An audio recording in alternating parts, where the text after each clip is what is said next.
PCC అధ్యక్షులు మహేష్ కుమార్ గౌడ్ గారు మాట్లాడమని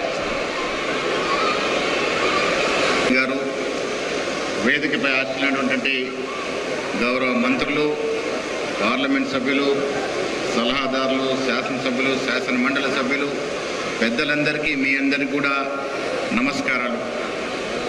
ఇప్పుడు కాదు అప్పుడు కాదు, దాదాపు 200 సంవత్సరాల క్రితం పుట్టినటువంటి జ్యోతిబా పూలే ఇవాళ మనం అనుభవిస్తున్న శాస్త్ర సంగీతం ఏమీ లేని రోజుల్లో విద్య అనేది ప్రామాణికం, భారతదేశం అన్నిట్లో ముందుడాలంటే చదువు ప్రామాణికం గుర్తించడమే కాకుండా అంటరాని తరాన్ని, కుల వ్యవస్థని రూపుమాపాలని కంకణబద్ధులైనటువంటి మహనీయులు జ్యోతిబా పూలే. వారి శ్రీమతి సావిత్రి పూలే కూడా స్వాతంత్రానికి దాదాపు 100 సంవత్సరాల క్రితం పాఠశాలలు ఓపెన్ చేయడమే కాకుండా ఆనాడు మహిళలు చదువుకోవడం అంటే నేరం కింద లెక్క. అలాంటి రోజుల్లో పెత్తందారు వ్యవస్థని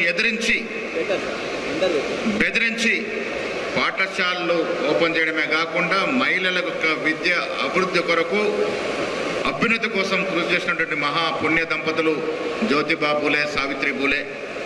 ఇవాళ మీ అందరి తరఫున, యావత్ బీసీ సంఘాల తరఫున రాష్ట్ర ముఖ్యమంత్రి రేవంత్ రెడ్డి గారికి ధన్యవాదాలు తెలియజేస్తా ఉన్నాను.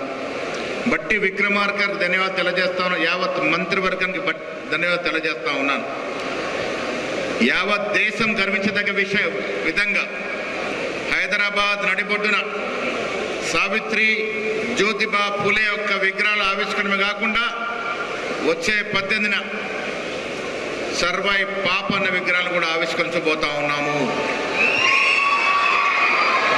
ఒక రెడ్డి బిడ్డ ఉండి రేవంత్ రెడ్డి గారి నేతృత్వంలో వెనకబడ్డ తరగతుల మహనీయుల్ని సత్కరించుకోవడం అనేది ఇదొక గొప్ప విషయం.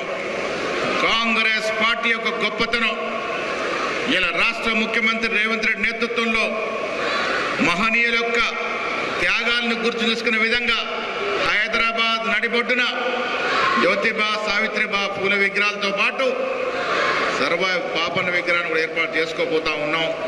ఇది అందరి వల్ల సాధ్యం కాదు.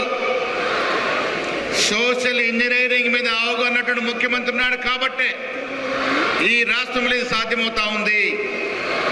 అన్నాడు కాబట్టే కుల సర్వే సాధ్యమైంది.